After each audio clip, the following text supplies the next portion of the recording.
ఈ దినపు దేవుని యొక్క మాట యోబు గ్రంథము 26వ అధ్యాయము 13వ వచనము. ఆయన ఊపిరి విడువగా.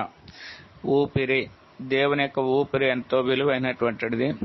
ఆయన ఊపిరి విడిస్తే గనక జలములన్నీ కూడా ఏకరాశిగా కూర్చబడతాయని వ్రాయబడి ఉంది. ఆయన ఊపిరి విడిస్తే గనక సముద్రపు అగాధ స్థలాలు బయలుపడతాయని వ్రాయబడి ఉంది.